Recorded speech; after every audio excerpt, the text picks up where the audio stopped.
Hey, JK here. I want to thank you for sharing part of your day with me. Y'all ready for this? Welcome back to 30 Teams in 30 Days. For day 8, we are still in the AL Central, and we're going to be talking about the Kansas City Royals.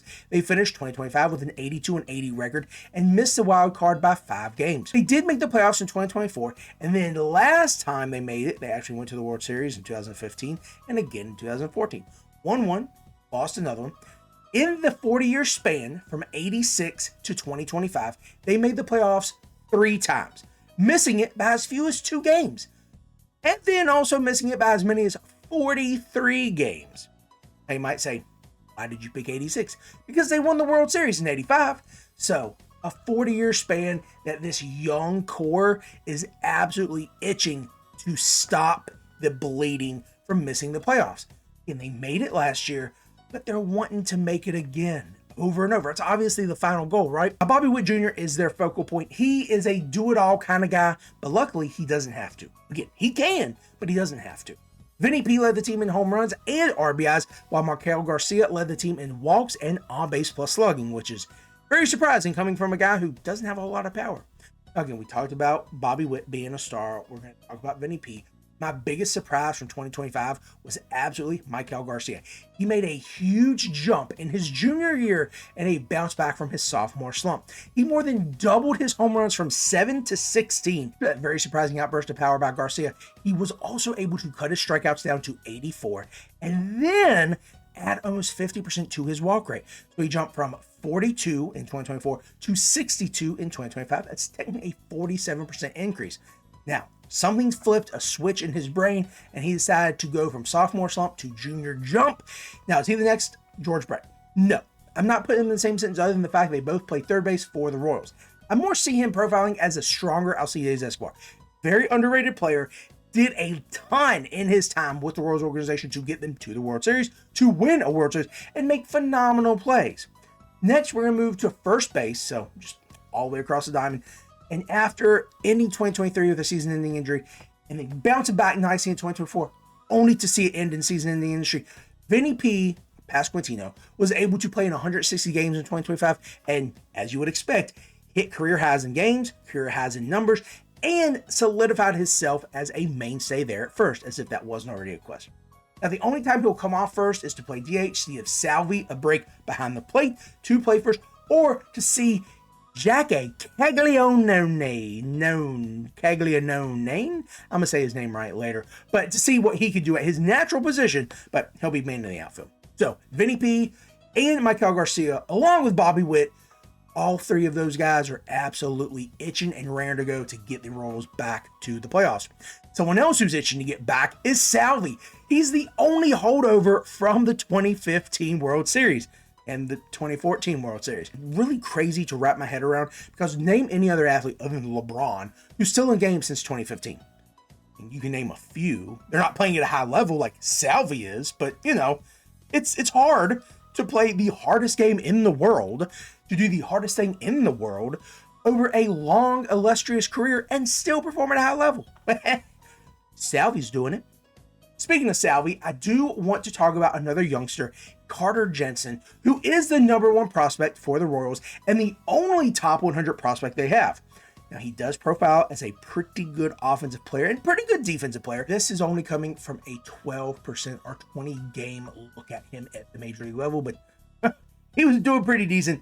Obviously, we'll still need to work on defensive metrics, because that is what all catchers will need to do. That's what all fielders really need to do, but especially catchers, as we talked about before. Faster runners, potentially bigger bases, slower from mound to plate. Some pitchers have these weird things about it, but in any case, it's going to be something for him to work on. Now, I don't want to necessarily say he is the next person in line, but is at the major league level. Now, there is another guy, another really good catcher that the Royals have in mind, Blake Mitchell. He is younger than Jensen and profile-wise has better peripherals than him, but his defensive metrics will need improvement, mainly because he has a sub-15 cutdown rate. That's what I refer to as being able to throw the runner out stealing second. That may not be what it is, but that's what I caught when I was a catcher. Both of them have a phenomenal teacher to learn from in Salvador Perez. He's been around forever. He has seen the World Series. He has caught tons and tons of pitchers, both good and bad. Can't wait to talk about the pitchers from this team from last year. But it is going to be important for both of them to take lessons and to actually retain it. Because once you lose Salvi from behind the plate, very similar to Yachty, Cardinals, they did have someone good, but the defensive metrics were not there. Let's stop talking about catchers. Because from the catcher's point of view, they have a pretty good infield looking at them, right? But let's go a little further. Go to the outfield. Jack Caglianone. He is, I pronounced it right that time, I think. He profiles as a first baseman, but he's going to be playing left field.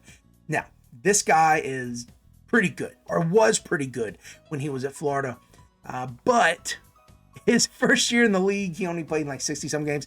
He had a paltry 157. He did hit a home run, but he also struck out quite a bit. So, no surprise here, he has to improve. Now, he would love to get back to 23, 24 numbers, where he saw 30-plus home runs each year at Florida.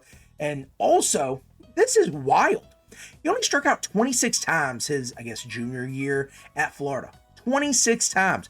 Those are like Tony Gwynn numbers. In any case, he's going to be playing left field. He can play first. That's where he came out. He also was a pitcher, if you didn't know that. Not doing that, no Tony. But it's going to be important that he's able to get his power stroke on and able to build that eye at the plate. I think he's going to be fine. And the Royals are absolutely going to be there along the way to watch him get better. So we talked about left field, we talked about infield, catcher. What about center and right? Well, they're not household names. Unless you're in Missouri or you're a Royals fan from not Missouri. Isaac Collins came over from the Brewers this past year and brings some speed and a pretty good eye. I think Kyle Isbell, he's been with the team for about 4 years now and is not sexy. He brings contributing factor numbers, but he's not, neither is Collins. Neither one of those are going to win you a league. I think neither one of those guys are going to win a World Series for the Royals. They will absolutely help contribute to Vinny P, Caglianone, Garcia. My favorite guy ever, India. We're going to talk about him in a minute. Add to those numbers. Collins will bring some speed to the bases. He had 16 last year, bring good eye. We talked about 57 walks. Isbell batting 250, 260. Same for Sir Collins. So, again, neither one of them sexy. Field's definitely going to have to get some hitting on. But the one person that is going to have to step up, kind of to get back to the point we thought he was in 2021, Jonathan India. Oh, he's one of my favorite players. He is. But it's almost like 2021 was the worst thing to happen to him. Just like I thought 2017, hitting so many home runs was terrible for Aaron Judge. It just set this standard that was so high. And India has not been able to recreate that. His numbers have gone down year after year, and it's frustrating. Because he's bounced around. He's tried to play outfield, but back to second. He was actually seen as a utility man, not even going to be a starter for the Reds until McLean went down for a second. So he got his position back. But now with the Royals, he hopefully will be able to get back to his numbers that he had his rookie year and surpass them. It'll be important for him to also work on his defensive metrics. Now, wow, I've used this term several times. What do I mean? His range factor has fallen almost a whole point. What is range factor? Well, I'm glad you asked. I had to look it up too. It's like putouts and assists divided by the games played. Well, all that means is 4 is kind of like the minimum you want. You want like 8, 9 for like a second and or third baseman. Ooh. To confirm, India, let me see here. It was as high as 409 or 4.09 his rookie year, which understandable, rookie year, lots happening. Past year, now he did play second, third, and outfield, okay? They have a few errors. Down to 3.12. That's not bad. It's not good, but it's not bad. The league average, is like 4 or so. I love India. I'll probably look at him because he's a really good eye at the plate, but he does strike out quite a bit as of late. So, playing at Kauffman Stadium, that's a terrible ballpark. It's not hitter friendly, but fingers crossed he'll be able to do well. As you get to the pitching, this really just took me for a loop. I had a few of these guys, and I did have Carlos Estevez, so I was like, yeah, man, they're doing great, which they were being held together by glue and Jesus hope. prayer. Like that's what they're being held together by. But they have a lot of good peripherals, okay? That's the second time I've used that word in the show too, so that was a good word. They had 5 pitchers with 20 or more starts, which is really good, especially with the injuries that we're going to talk about later. 6th pitcher had 13 starts, so really had a main core to be healthy for the most part, but also be available every 5 days or 6 days, So that's the best thing you could have asked for in a rotation. Next, there were 4 pitchers with 10 plus quality starts. Wow. And also 4 pitchers, maybe not the same 4, but 4 pitchers with whips 1.3 or lower. I think it was like 1.17 to 1.28. So definitely limiting hits. They're being good, right? They're getting these wins, they're getting these quality starts. Holy cow. What's the bad part? Hold on. There were 3 pitchers on this team with 120 plus strikeouts and 140 plus innings pitched. 140, not that sexy, but you'll see why that is important in a second. They also had 2 pitchers with 10 or more losses, ooh, and with a 4+ ERA, ooh, and who gave up 70 plus earned runs, oh. And then there was 1 pitcher who had 10 wins and did qualify with over 162 innings pitched. And a partridge in a pear tree. Okay, so maybe not that last bit. But this rotation was like a roller coaster. Holy cow. It was so good at times. And other times it was like, what the are you doing? Injuries did really ravage this team. Now, before we get to those injuries, let's talk about who made up this group of 5. First pitcher in this group is Michael Wacha. I always think he looks like Paul Rudd. Then you have Chris Bubic, I'm not sure. I'm pretty sure I've called him Chris Bubic before just because that sounds funny. Then Michael Lorenzen, main thing I remember about this guy, looks like a horse, and he's a pretty good hitter for a pitcher at least. Then you have Seth Lugo, long-time player. Feel like he goes out there and it's like Aaron Lorang, or Harang, not Lorang, Aaron Harang. He just goes out and he just tries to do the job. It's not sexy, but it gets done. And then finally, Noah Cameron. Love this guy. Doing what he needs to do to stay in this rotation and solidify his spot as one of the top pitchers. Not like top 10 pitchers, but like he's one of the top, I'd say 50 pitchers in all Major League Baseball. I mean, 30 teams. That's a pretty good number. Anyway, you get the point. These guys really came together and put some work in, obviously, to get them to only 5 games out. But Michael Wacha is the individual who had the 10 wins. He also had 13 losses. He's the only one that qualified for the 162. He actually had 172 innings pitched. And he did lead the team in quality start. So he got it done. Go back to Horseface, or Michael Lorenzen. He had the most strikeouts on the team with 127. He also had the highest whip and the highest ERA. Then Bubic and Noah Cameron both kept ERAs below 3. Noah Cameron had like 2.99, so it was close, but he still got it right. And then they both kept their whips 1.3 or lower. They also had the fewest innings pitched, I think 111, like 83. So they contributed. They got their jobs done. They do what they need to do. But we touched on it previously, but injuries absolutely ravaged this rotation. There was consistency, but had there not been those injuries, Wacha was on the IL for a concussion. Lugo had some injuries with his shoulder and then actually season ending. There's Bubic actually also got hurt and had season ending surgery. You also had Cole Reagans, or Regans as one of my good buddies likes to call him.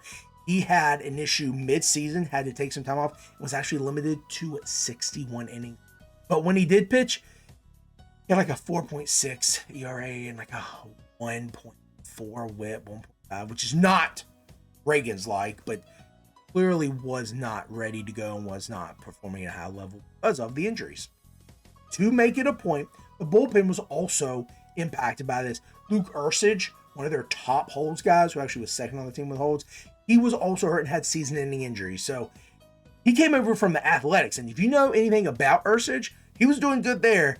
He was doing really good with KC. That's the only reason that the bullpen, which we're going to bring up now, did look good, because between Estevez, John Schreiber, and Ursich, they had that lawn lockdown. There was no one, very few leads that were not safe with this bullpen. Now, this is one I would definitely like to look at, but Estevez is getting a little older. Also seeing velocity of like 7 miles per hour on his fastball. Like, whoa, dude. Are you okay? Now, it's super early in spring training, so it's expected, but concerning. As we move on to the prospects, we already talked about Carter Jensen, but then the only other guy that has any major league experience, Mason Black. Don't worry about him. In 40 innings at the major league level with the Giants, he has a 6.47 ERA with a 1.6 whip. As you get to the fantasy assets, you definitely want to look at Salvi, but keep in mind he's a little older. Vinny P, Bobby Witt, Michael Garcia. Those are like alls. Jack Caglianone, definitely Carter Jensen. Both of those guys in Dynasty. Guys at, 12, 15 or more. Jonathan India. Maybe Isaac Collins for the speed. Maybe they'll hit him towards the bottom so that Bobby Witt can get him around if he leads off. When you are looking at the bullpen, Ursich, if you're in the Holds League, Schreiber, if you're in the Holds League, you also need to look at Estevez in all leagues. Obviously, you're going to want to look at Reagans and Lugo. You want to look at Mike Kawaka. You want to look at Noah Cameron, especially the Dynasty. He'll be able to hopefully stay healthy. Now into my bold predictions. I believe that between Ursich and Estevez, there will be 75 saves and holds. Now, last year, Estevez had 42 saves and Ursich had 20 holds. So that is only 62. I think they're going to improve this year.